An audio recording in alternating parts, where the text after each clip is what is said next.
So far in this series, we've covered how to model or create geometry using primitives, generators, and deformers.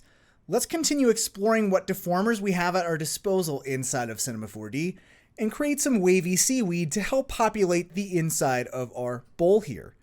So let's start out with some base geometry. Let's go over to our primitives menu and let's select a capsule. And if I go and just move this around and adjust the handles here, again, you want to make sure you're in your model mode here.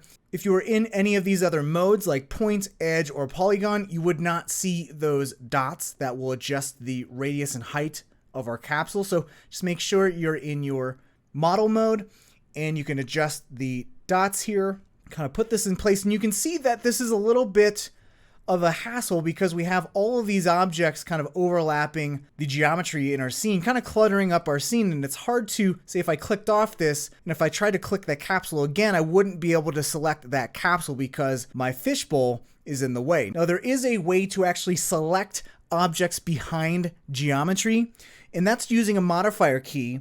And if I hold the control key down and right click, you're going to see that whatever is under my cursor, I can now select whatever object that is. So I've been selecting this topmost object, but if I want to select the capsule, what I'm going to do is release my control key and just select the capsule. And that way I can select objects behind the visible objects in my scene here. If I were to control and right click here, you'll see that under my cursor is not only the fishbowl in the capsule, but that right claw geometry. So that's a nice easy way to select objects that might be overlapped by objects in front of it.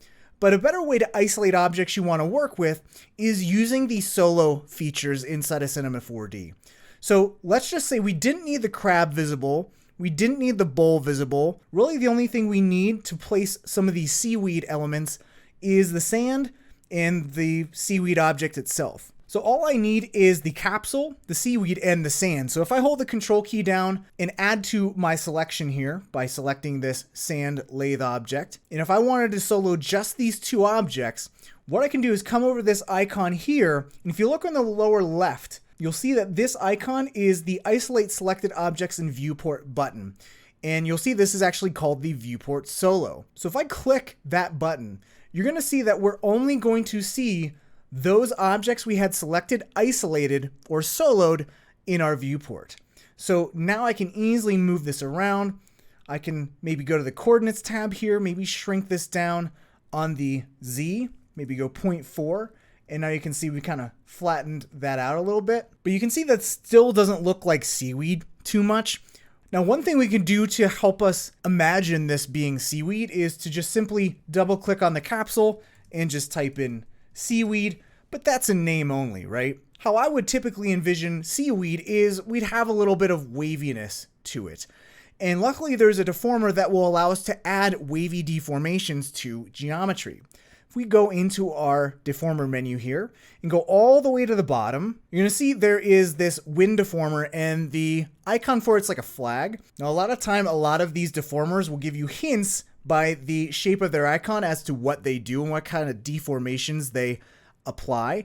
And the wind deformer is going to allow us to create like a nice wavy undulating deformation. So if I go and I have my seaweed selected, remember we can hold the shift key down and release our mouse, and that will automatically apply the object we just added to the scene as a child of the selected object that we just had there. And this will also align the axis center of the deformer to the actual object we had as the parent. So you can see our wind deformer here, and you can see these two dots. Now, if I go to my wind deformer and go to the object tab, you can see the object properties. And as I adjust, say, the amplitude here, you can see that it's adjusting this dot. And this dot here, this yellow dot here, is adjusting the size. Now, if I shrink the size down enough, let's actually go and hit F5 to go to our top view.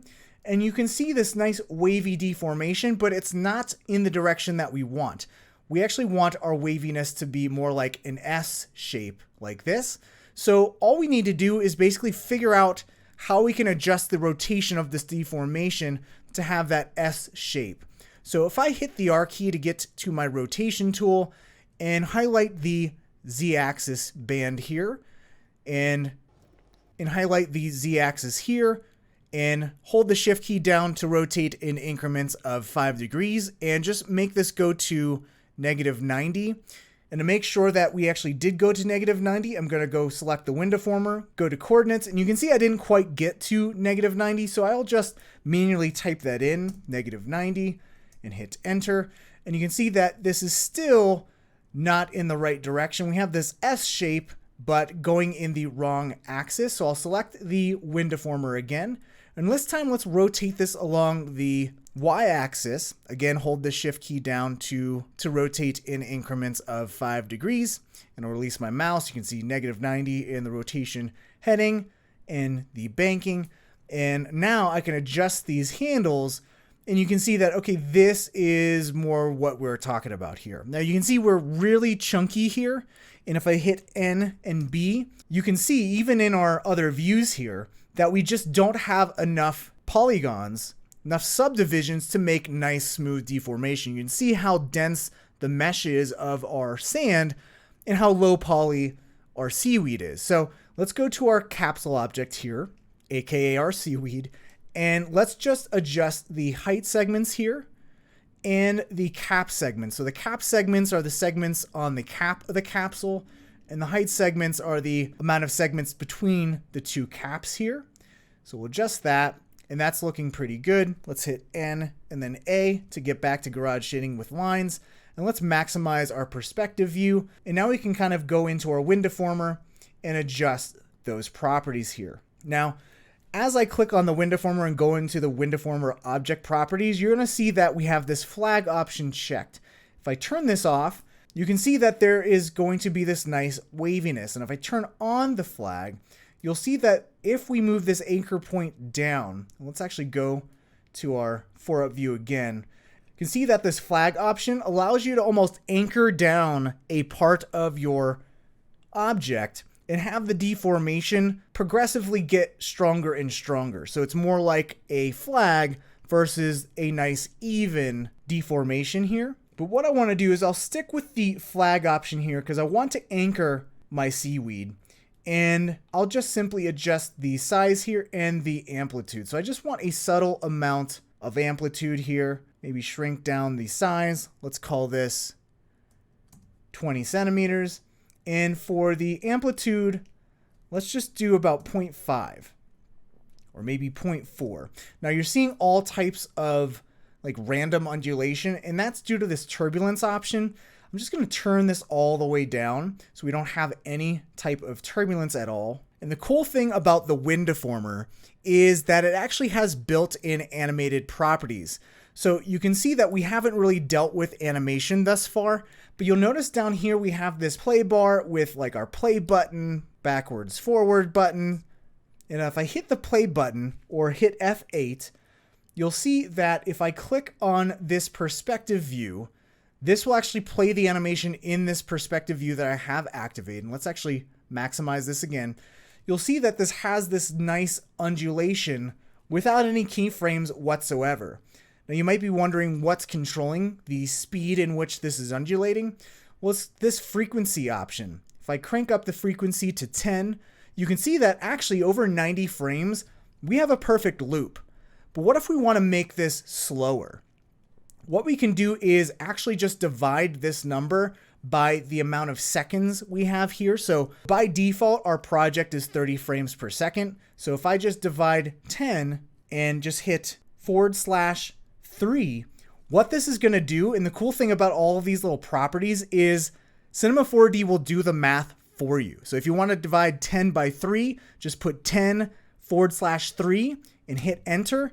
And for people that are terrible at math, like myself, Cinema 4D will do the math for you. And now we have this much slower, third slower bit of undulating animation. And you can see that this is going to perfectly loop every 90 frames. So I'll hit escape to pause that playback in the viewport there. And the one thing I want to do to this piece of seaweed, it's a little too chunky. Maybe you like this kind of thick, chunky type of seaweed, but I want to taper it at the top. So what I'll do is let's go ahead and grab a taper deformer, and let's just make this a child of the seaweed. And we have to remember the order of operations, right? We want to taper our object first and then add the wind deformer to the result. So this is exactly how we want this hierarchy to occur. And if I want this taper object to snap to the bounding box of our capsule, we'll just go and hit fits apparent. And then I just need to simply adjust this strength here. Okay, and you can see that now we got this really nice bit of seaweed that has a little bit of taper to it. You can always adjust to maybe make this a little bit thicker by adjusting this curvature. You can always go above the 300% by just continuing to adjust and scrub this value. Or we can maybe see what this looks like if we remove the curvature altogether. So you have a lot of control here. I'll just right click on the left or right arrows here to snap that back to its default value.